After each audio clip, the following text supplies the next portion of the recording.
আসসালামু আলাইকুম। এই গল্পটি এমন একটি ভূতের যে কিনা অন্ধকার থেকে আলোতে আসতে পারে না। তো মুভির শুরুতে আমরা ফল নামের একজন লোককে দেখি। এখন তিনি তার গার্মেন্টসের অফিসে বসে তার ছেলে মার্টিনের সাথে ভিডিও কলে কথা বলতেছে। তখন মার্টিন তার বাবাকে বলে তার মায়ের শরীর আবার খারাপ হয়ে গেছে আর তিনি আবার অন্ধকারে একা একা কথা বলতেছে। তখন ফল তার ছেলেকে বলে তুমি কোনো চিন্তা করিও না, আমি বাড়িতে আসতেছি, সব ঠিক হয়ে যাবে। তারপর আমরা ফলের অ্যাসিস্ট্যান্টকে দেখি। এখন তিনি একটি রুমের লাইট অফ করলে তিনি সেখানে একটি ছায়া দেখতে পান, কিন্তু তিনি লাইট অন করলে সেটি আর দেখা যায় না।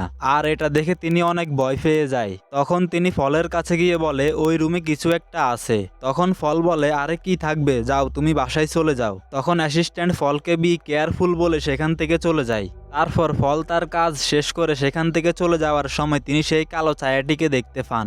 আর আস্তে আস্তে সেই ভূত ফলের সামনে চলে আসে। তখন ফল দৌড়ে পালাতে শুরু করে, কিন্তু তখন ভূত তার উপর আক্রমণ করে তার পা জখম করে ফেলে।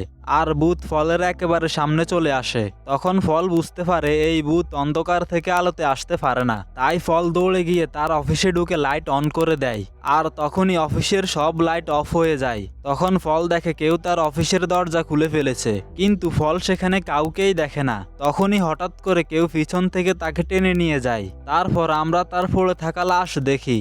তারপর আমরা কিছুদিন পরের দৃশ্য দেখি এবং আমরা দেখি মার্টিন এখন ঘুমাতে যাওয়ার সময় তার মায়ের রুম থেকে কিছু শব্দ শুনে সে তার মায়ের রুমে গেলে সে দেখে তার মা কারো সাথে কথা বলতেছে, কিন্তু সে রুমে ঢুকে দেখে সেখানে কেউ নেই। তখন মার্টিন আবার তার রুমে চলে আসার সময় পিছন ফিরে দেখলে সে তার মায়ের পাশে একটি ভয়ঙ্কর কালো হাত দেখে। আর সে ভয় পেয়ে রুমে এসে দরজা বন্ধ করে বসে থাকে। তখন মার্টিন দেখে কেউ তার রুমের দরজা খোলার চেষ্টা করতেছে।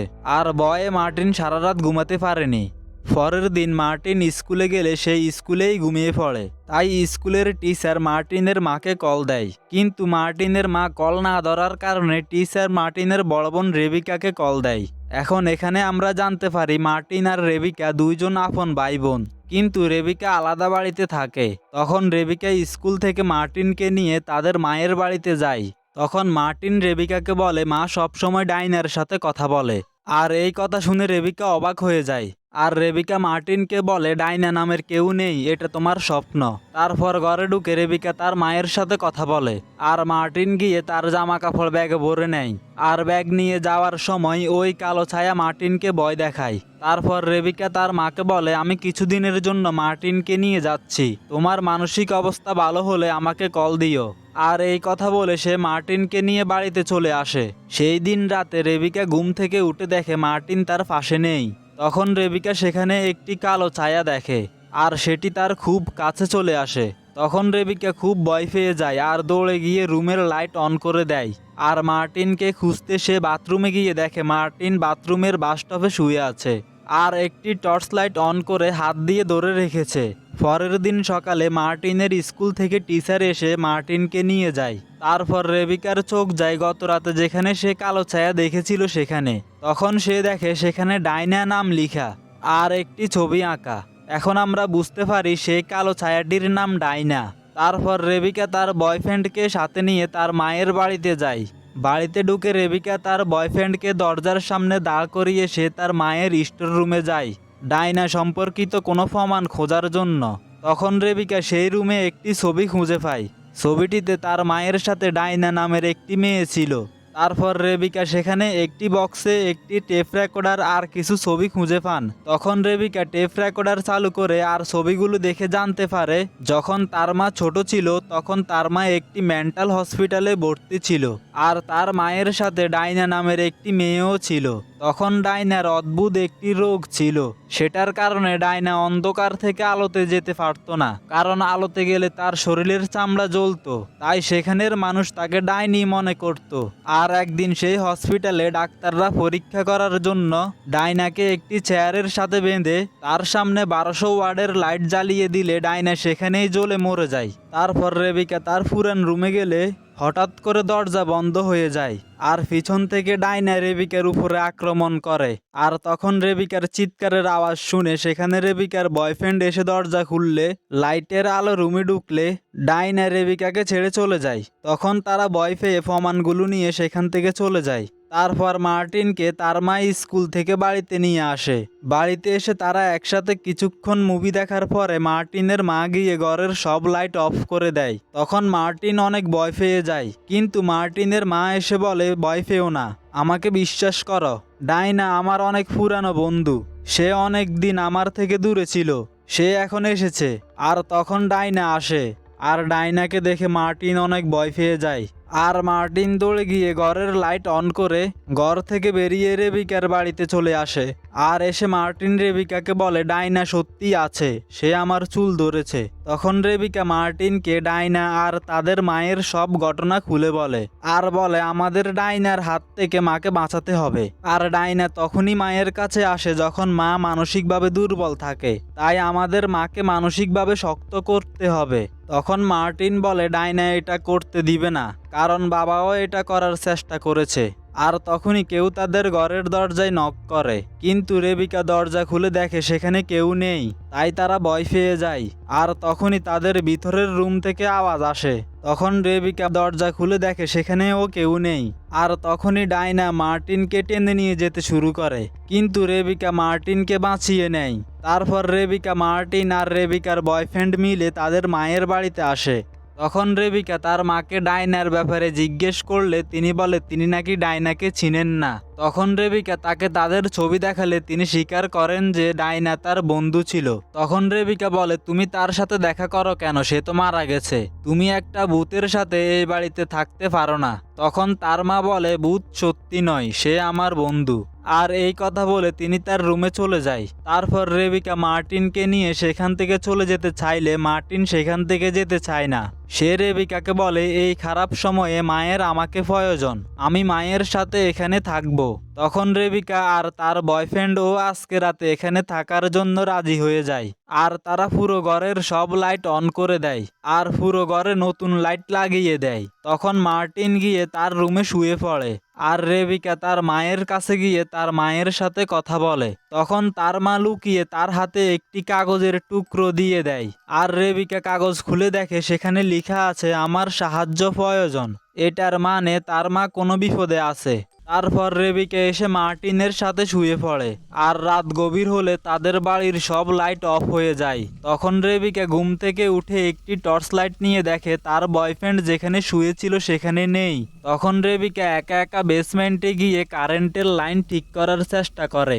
এইদিকে আবার মার্টিনও ঘুম থেকে জেগে যায়, আর সে পুরো ঘর অন্ধকার দেখে আর নিজেকে একা দেখে অনেক বেশি ভয় পেয়ে যায়।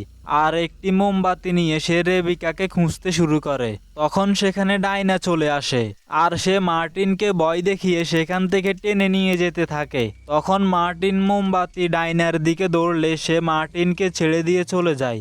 আর এই সুযোগে মার্টিন বেসমেন্টে তার বোনের কাছে চলে যায়। তখন রেবিকা বুঝতে পারে তাদের দুইজনকে বেসমেন্টে নিয়ে আসা এটা কোনো ফাঁদ হতে পারে। আর তখনই ডাইনা এসে বেসমেন্টের দরজা বন্ধ করে দেয়। তখন রেবিকা আর মার্টিন জোরে জোরে চিৎকার করে সাহায্য চাইতে শুরু করে। আর তাদের চিৎকারের শব্দ শুনে সেখানে রেবিকার বয়ফ্রেন্ড চলে আসে, আর সে দরজা খুলে দিবে তখনই সেখানে ডাইনা এসে তার উপরে আক্রমণ করে। আর ডাইনা তাকে মেরেই ফেলবে এমন সময় সে তার মোবাইলের লাইট জ্বালিয়ে ডাইনার দিকে দৌড়লে সে সেখান থেকে চলে যায়। কিন্তু তখনই আবার তার মোবাইলের লাইট অফ হয়ে গেলে ডাইনা আবার তার উপরে আক্রমণ করে, আর তার মোবাইল ভেঙে ফেলে। তখন সে ঘর থেকে বেরিয়ে দৌড়ে চলে যেতে শুরু করে। তখন অন্ধকার জায়গা আসলে ডাইনা তাকে ধরে মেরে ফেলবে, তখনই সে তার গাড়ির লাইট অন করে দেয়, আর আলো আসায় ডাইনা তাকে ছেড়ে চলে যায়। আর সে দৌড়ে গিয়ে গাড়ি নিয়ে সেখান থেকে পালিয়ে যায়। এইদিকে তার মা শব্দ পেয়ে মোমবাতি জ্বালিয়ে রুম থেকে বেরিয়ে রেবিকা আর মার্টিনকে খুঁজতে শুরু করে। তখন সেখানে ডাইনা এসে তাকে ভয় দেখানোর চেষ্টা করে, কিন্তু তিনি ডাইনাকে বলে তুমি আমার সন্তানদের কোনো ক্ষতি করো না, তোমার তো আমাকে প্রয়োজন। তখন ডাইনা তাকে ভয় দেখানোর চেষ্টা করে, কিন্তু তিনি ভয় না পেয়ে তার ডিপ্রেশনের ওষুধ খেতে যায়।